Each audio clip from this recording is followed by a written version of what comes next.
Olá, pessoal. Aqui é a Lu. E hoje eu vou falar sobre esse assunto aqui que ele é tão sensível, né? A gente sabe que, infelizmente, a maioria das pessoas não são chamadas e nem ao menos recebem um feedback aí dos processos seletivos. E aí a gente vai falar um pouco sobre esse assunto. Então, se você passa por essa situação, se você já passou por isso, né? Essa situação em que você não está sendo chamada para as entrevistas de emprego pelas empresas, o que pode ser? E aí a gente vai falar sobre algumas possíveis razões aí para você estar passando por isso.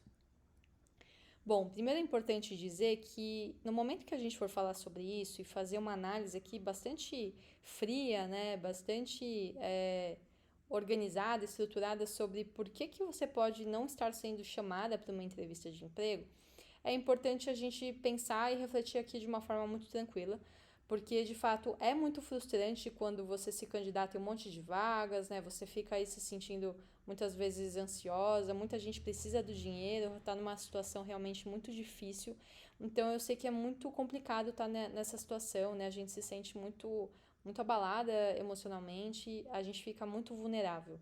Então já começo aqui dizendo que é super compreensível ficar muito chateada com isso. E aí a gente vai falar aqui sobre essas possíveis causas, né? E a gente vai falar sobre elas aqui de uma forma realmente muito tranquila para que a gente consiga ter essa visão muito fria, muito racional sobre o que pode estar impedindo aí que você de fato avance nos processos seletivos.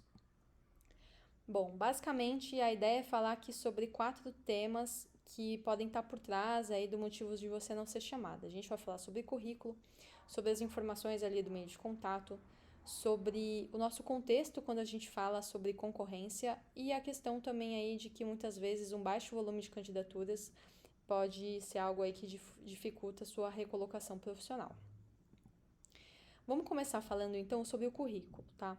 O currículo, eu já adianto, é uma informação super importante que a maioria das pessoas não percebe, é que o currículo, a partir do momento que você se candidata a uma vaga, né, e envia suas informações, envia o seu currículo, essa já é a primeira etapa do processo seletivo. O processo seletivo ele não começa na etapa da entrevista, ele começa na etapa do currículo. Ou seja, quando você manda suas informações, o seu histórico profissional, né, aquele documento que vai falar sobre você, você já está sendo avaliada. Então, essa é a primeira etapa, é o envio do seu currículo. E aí, o que pode fazer com que você não seja chamada para uma entrevista de emprego é o ponto de que talvez o seu currículo não esteja bem preenchido. Então, pode ser que você tenha poucas informações, então, tem gente, inclusive, que não coloca nem o nome da escola em que se formou, o nome da faculdade, do curso que fez, não coloca o status, se é um curso que está sendo feito, se já foi concluído, se foi pausado, então informações incompletas pode ser um problema. Textos pouco objetivos, então tem pessoas que fazem o oposto. Em vez de colocar um conteúdo ali que seja de fato objetivo sobre as suas experiências profissionais, sobre o seu conhecimento, tem gente que acaba exagerando e coloca um texto gigante, ou seja, a gente tem os opostos, né? Tem pessoas que deixam aí o currículo com muito pouca informação e gente que coloca muita. O ideal é você preencher as informações de uma forma que não fiquem dúvidas, né, a respeito da sua história profissional, assim como também é importante você ser objetivo e colocar somente o necessário. Outra questão aqui a respeito do currículo é que é muito importante de que ele esteja otimizado aí dentro de uma estratégia olhando para as palavras-chave. A maioria das pessoas não sabem, mas o RH das empresas costumam utilizar esses temas para fazer a parte de recrutamento e seleção das vagas. Isso significa que o RH vai preencher ali alguns critérios falando o que eles querem visualizar aí nos currículos para aquela posição. E muitas vezes a palavra-chave ela é um critério utilizado na seleção dos currículos que vão ser visualizados.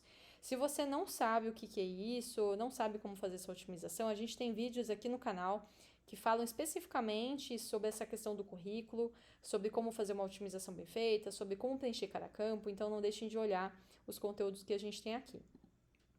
E depois pode acontecer também do seu currículo ele não estar aí atrativo pensando no perfil das vagas para as quais você se candidata, né?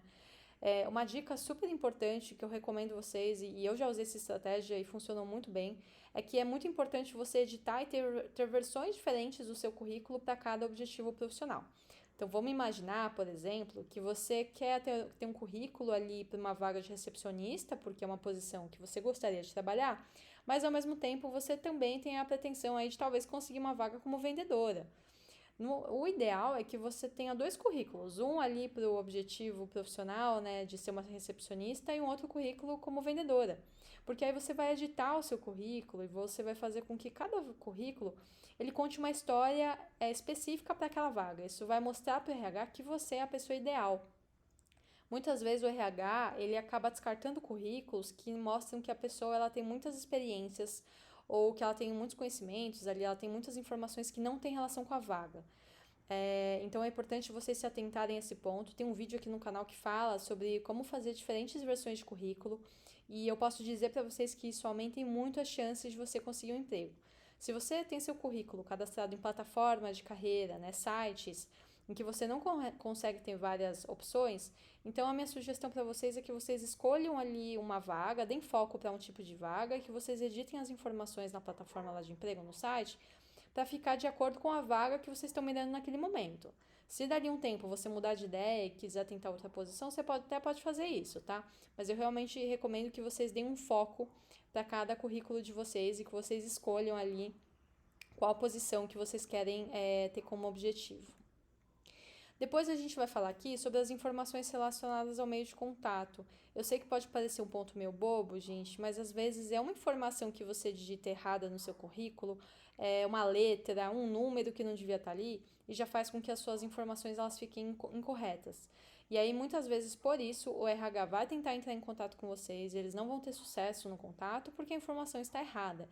Perder a oportunidade de emprego por conta de um erro de digitação, por exemplo, é uma besteira, tá? Então, verifiquem 2, 3 vezes sempre se o meio de contato de vocês está correto.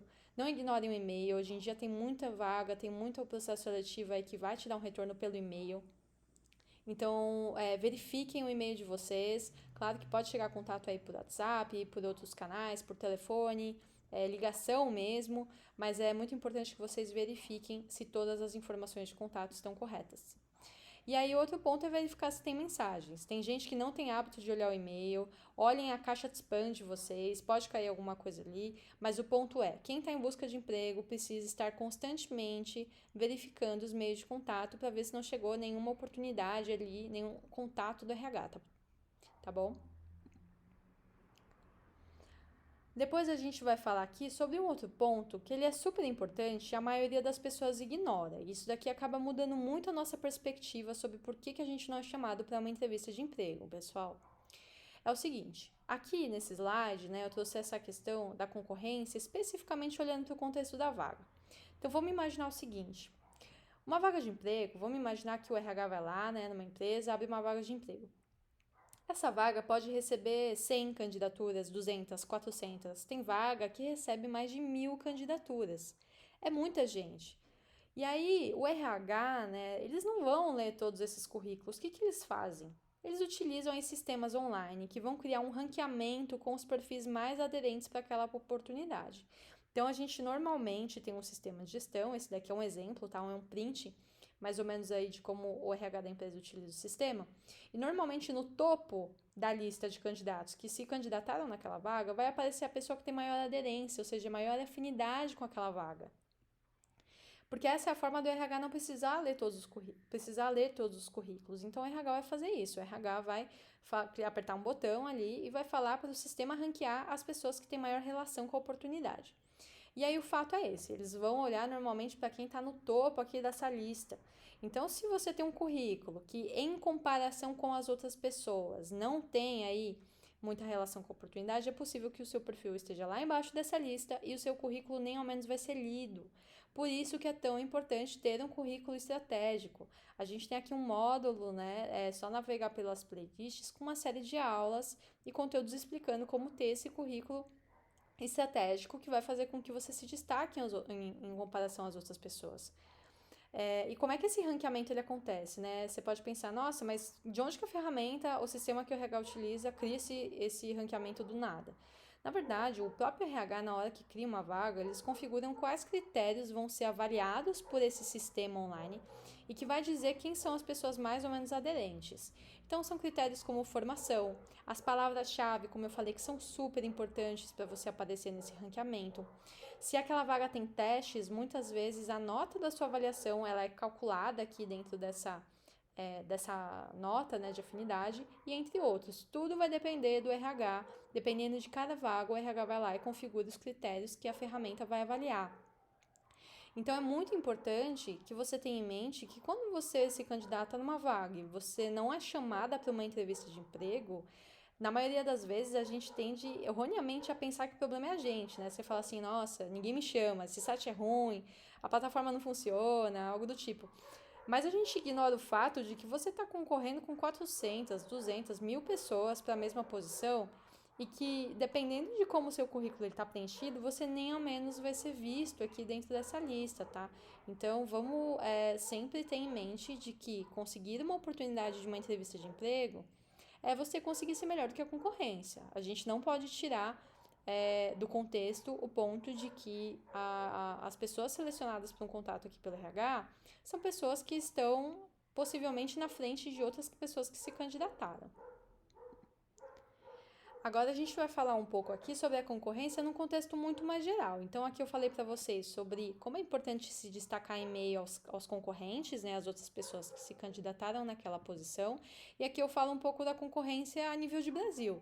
E por que eu estou trazendo esse dado, né? Eu sei que pode parecer um tanto quanto, assim, não agregar muita coisa, pode parecer meio óbvio, mas o fato é que tem muita gente em busca de emprego. O Brasil, a gente está falando de mais de 8 milhões de pessoas desempregadas, esse é um dado aqui de junho, tá, de 2023.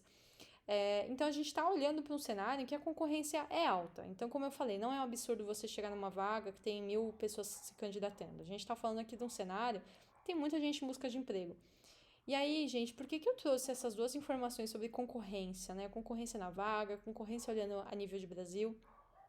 Porque, de modo geral, a gente tende a se punir muito e ter uma autocrítica muito forte e a gente acaba colocando pra gente que nós não somos capazes ou que a gente não foi chamada porque, sei lá, você não tem mérito ou a competência. E não é. O fato é que as empresas elas sempre querem ter várias pessoas para poder comparar, vários candidatos e somente aqueles que têm maior afinidade que de fato vão ser chamados para uma entrevista de emprego. Então não é sobre você, tá? Muitas vezes é sobre o contexto e sobre as outras pessoas com as quais você vai ser comparadas, tá bom? Depois a gente vem aqui para o nosso quinto tópico, que é em relação a um baixo volume de candidaturas, poucas candidaturas. Vamos lá, né? Como eu mostrei para vocês, o RH costuma ali utilizar um sistema de gestão para fazer toda a gestão do processo seletivo. Isso significa que um processo seletivo ele tem uma série de etapas. Cada etapa, vamos imaginar que ela representa um funil.